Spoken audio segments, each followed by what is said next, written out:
Welcome back to me reading Transported, a Wings of Fire story. This time it's going to be chapter 11. As usual, if this is your first time watching this little series, I recommend you to watch the previous chapters or read them yourself. Now, let's begin. This chapter's name is Confrontation. Daniel and Winter stood there for a few seconds before parting the hug. Thanks, I needed that, Winter said. No problem, Daniel said as he looked down at the others. I see the others are getting ready to leave. We should join them, Daniel said, gliding off the sand dune towards the group before landing gracefully. Winter was right behind him and landed next to him. All right, we're all ready to go, Moon said, walking up to them. You all right, Winter? Winter nodded. That's good, Moon said as she looked back towards the setting sun. We should go. Probably only have about 20 minutes of sunlight left. Agreed, Daniel said. All right, let's go! Daniel yelled to the rest of the group, clapping his hands to get their attention. They soon all took off from the sandy ground, heading for the west coast. 20 minutes of flying later. The sun had officially sunk below the horizon, and temperatures were dropping quickly. They needed to find some shelter soon, or risk catching a cold, which, by then, traveling to the Ice Kingdom could be fatal. Not that it wasn't already, but it would increase their chances. Damn, it's freezing, Daniel thought, as he looked at the dragons around him. It looks like I'm not the only one suffering here, though. Pearl and Winter were completely fine, since Winter was used to the cold temperatures, and Pearl's fire scales seemed to keep her warm. Either that, or she was just really good at hiding her emotions. Turtle and Moon were visibly uncomfortable, however. It was Keebly who was suffering the most here. Being used to the hot temperatures of the daytime desert, he seemed to struggle keeping up with the rest of the group ever since nightfall. Although it doesn't make sense. He must have slept in the desert night at least once, right? He should be used to it, Daniel thought, puzzled. But it does look like he's struggling. I should see what's up. Daniel quickly tilted his wings upward and soared backwards over his friends to Keebly's position, which he soon realized was actually a lot further away than he first saw. Daniel flew down next to him. Hey, dude, you're all right? Oh, yeah, Winter said slowly. Swiftly, a large gust of wind crawled across their scales. It sent chills down Daniel's spine, and Keebly let out a visible shiver as he clenched tightly clenched his tall. Wait, what? Keebly let out a visible shiver as he clenched his jaw. We love typos here. Perfectly fine, Keebly continued. His teeth chattered in the cold wind, disagreeing with hum. H-U-M. Oh, another typo. We love typos here. They make us laugh. With him. It's clear you're not all right, Daniel said as he touched Keebly's scales, only to find that they were, oh, wow, you're freezing, Daniel exclaimed. However, he didn't know how it was possible, since sandwing scales were supposed to be warm. I know. I don't know why, though. Something about tonight just isn't right, Keebly said, shivering as he flew. I'm not sure what you mean by that, Daniel said, slightly baffled. Neither do I, honestly, Keebly chuckled. But I just feel it. Know what I mean? Daniel did know what he meant. He felt the same way after he finished the last Wings of Fire book. Like he just had a feeling that it wasn't over. And in the end, it wasn't, since he was transported into his own adventure soon after. Saying the title of the fanfiction, Funny. Yeah, I guess I kind of do, Daniel admitted. This earned him one of Keebly's bright smiles. However, it was cut short when another gust of wind decided to ram into the group of dragons and gave them all a free sample of what was yet to come. Keebly lost his balance for a bit before he recovered. Crap, he won't make it much further at this rate. He needs warmth and fast. Just then, Daniel spotted something down below. It looked like a small cave or tunnel, but you couldn't see much from up where they were. If it is a cave, though, probably be the only place we'll get some sleep and warmth. Worth a try. Hey, guys! Daniel called to the rest of the dragons, flying ahead of him. They turned around to take a glance at him. Yeah? What's up? Kikajou said. Kikajou asked, and Daniel was extremely tempted to make a really bad joke by replying, the sky. Although the only thing he would have probably earn were disapproving glances from his friends and multiple groans. He should have done it anyway. I think there's a cave down there. We could take shelter for the night. Daniel responded. Well, what are you waiting for then? Freezing up here! Kikajou yelled before diving down. Well, there she goes. Guess we aren't voting on this, Winter said glumly.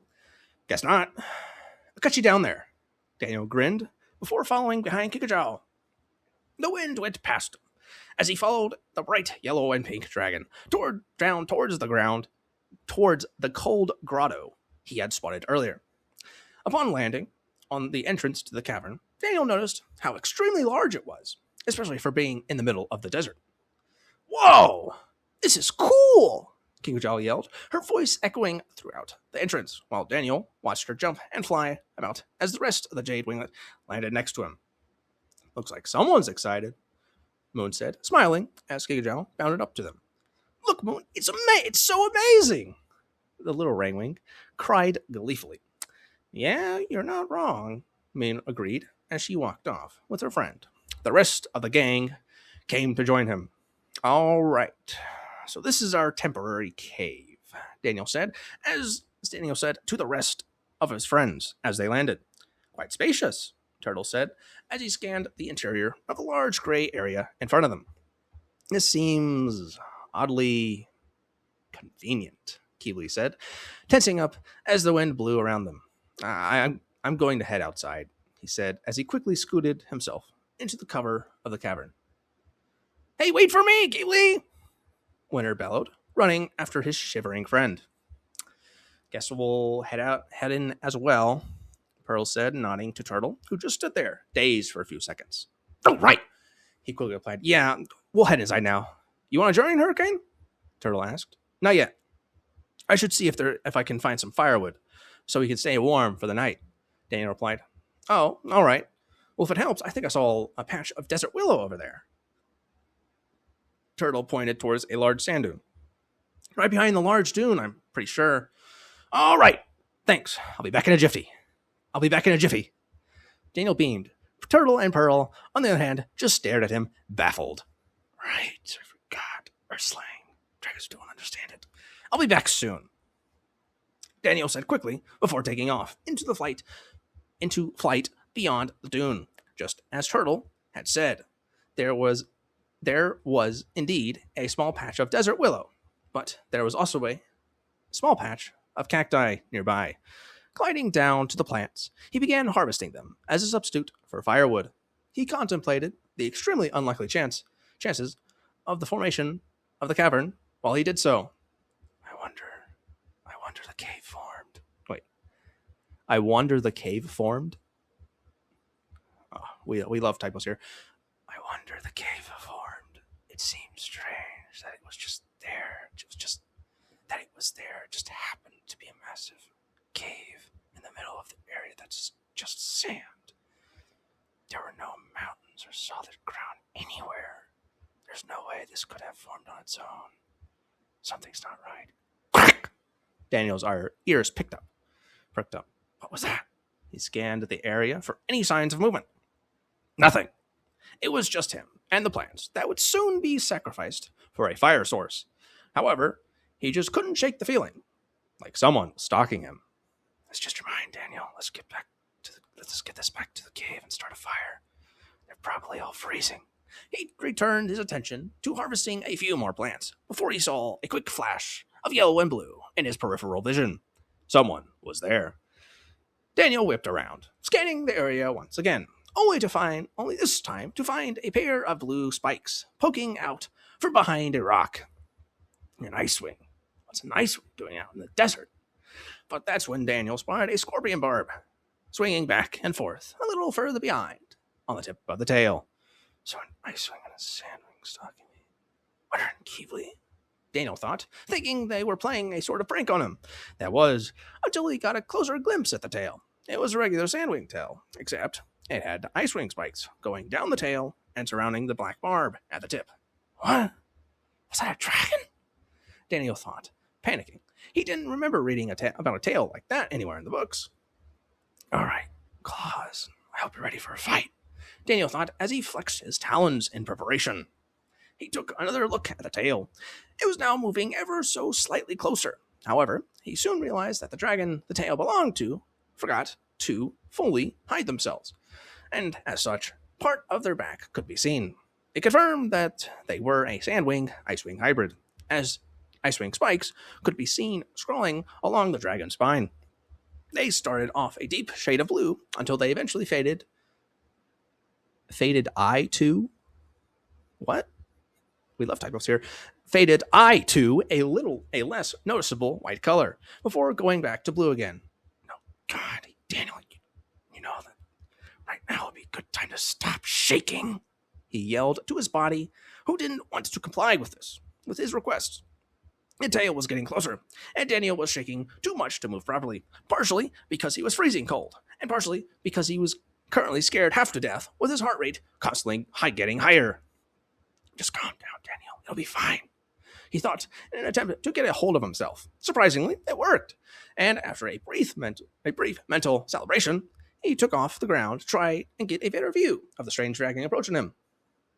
The dragon looked up at him with startled eyes as Daniel began analyzing, while he circled above them. Now that he had a better picture of the dragon, he saw that it was a female. Her scales were a bright sandy yellow, and she had many sand-like features. The only thing that gave away that she was a hybrid were the many, many, many icy spikes along her spine and tail. Maybe I should try talk to her. Would that be a good idea? Daniel was lost in thought of what to do next until he just scarcely evaded being turned into an ice cube as a burst of frost breath sliced through the air next to him. Nope, definitely not a good idea, Daniel thought, as more bright blue bursts of ice came flying at him. Thinking fast, Daniel dived under one of those blue bursts. A few more whipped past his wings, leaving behind a faint falling snow in its place. It was quite beautiful, but he didn't have much time to admire it, as he was too busy dodging and weaving his way through the hybrid's attacks. He kept an eye on the target as he tilted his wings to avoid the icy blast. Eventually, he managed to swoop past the dragon and land on the ground. It wasn't a good landing, since as he had to dig his claws into the sand below. His talons burned as he skidded across the desert, leaving behind dark, scorching claw marks in the ground. Get back! The dragon yelled as she raised her tail in a defensive position. I look steadily, Daniel thought, with a slight fear, as he studied the tail of the hostile dragon. Daniel stood his ground as the dragon growled dangerously at him. I'm not afraid to hurt you, she snarled. Well, neither am I, Daniel replied, a little more calmly, but still serious. The dragon ran at Daniel. She swung her tail at him, and he just managed to escape, losing his head as he leaped back.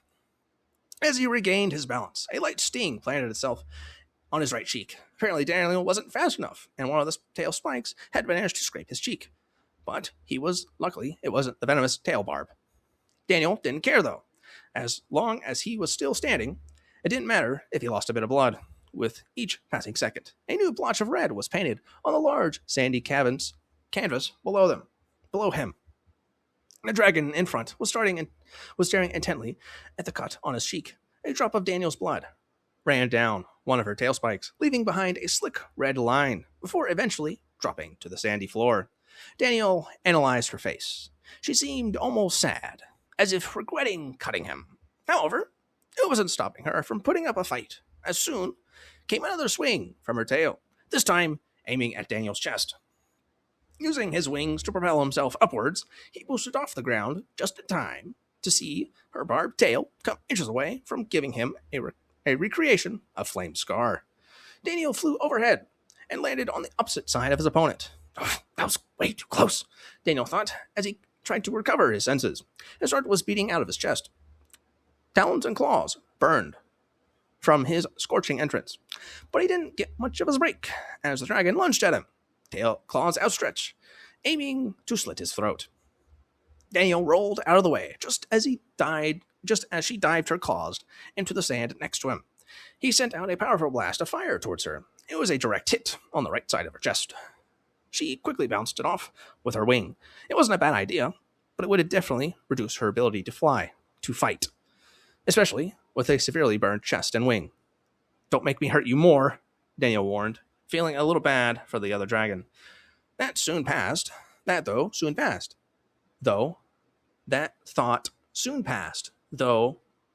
As she launched another icy blast towards the ground in front of him.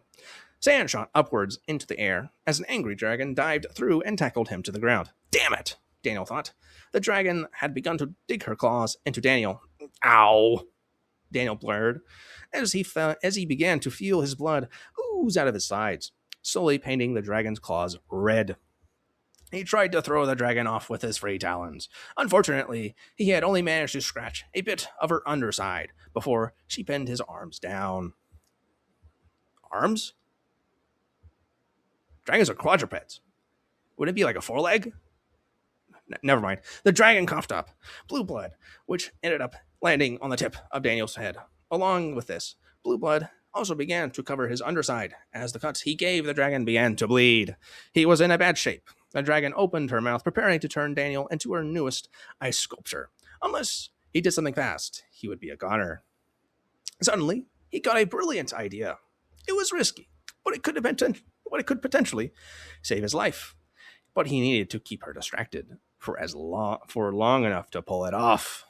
Well, I'll die either way if I don't try. Let's give it a shot, Daniel said mentally. Any last words? The dragon asked. She struggled to speak properly as more of her blood painted Daniel's scales. Yeah. Shouldn't I at least know the name of my killer before I die? Daniel said smoothly. As he asked, he began to slowly wind his tail around hers. He had to be slow in order for her not to notice, and making small talk was the best way of doing that. Odd request, she said skeptically. Well, if you must know, my name's Star. Oh, cool. The name's Hurricane. He flashed her a smile. His tail was now around halfway around hers. He had to be careful, though, as to not accidentally pierce himself on one of Star's many ice spikes. Well then, Hurricane, do you have any last words? Do you have any other words before I turn you into an ice cube? Well, yes, actually, Daniel said, his tail now fully wrapped around hers. And what is that? Star said impatiently. Daniel grinned. You should always watch your tail. Daniel tightened his tail and dragged hers under her, just as predicted. The sudden shift of her lower body caused her to fall backwards. It was enough for Daniel to escape. You little piece of shit! Star screamed. She immediately shot a blast of ice straight at Daniel, who responded by shooting his own blast of fire at her. Both hot and cold collided, and sand exploded into the air. Daniel was forced to stop his attack, as the explosion of the grainy substance around him clouded his vision. What was that? He didn't have time to ponder, as he had a feeling that Star was close by, although nothing but flying sand could be seen in all directions. All of a sudden, Daniel felt the temperature of the air around him drop. He was nearsighted due to the many sandstorms surrounding him, but he just had a feeling that she was right behind him. Well, I'm dead meat. And that is the end of the chapter. Except for, as usual, the author's note at the very bottom. Hey, everyone. Hope you enjoyed this chapter. Like I said, it was definitely shorter than the last one, but I hope it was just as good. But I hope it was just as good. I'll see if I can get another chapter out soon. But until then, I hope you guys have a great day. Peace. So, Daniel got ambushed. They found a cave. And, I guess Daniel knows how to fight now. A lot of dragons want him fucking dead, which is pretty funny. See you next time.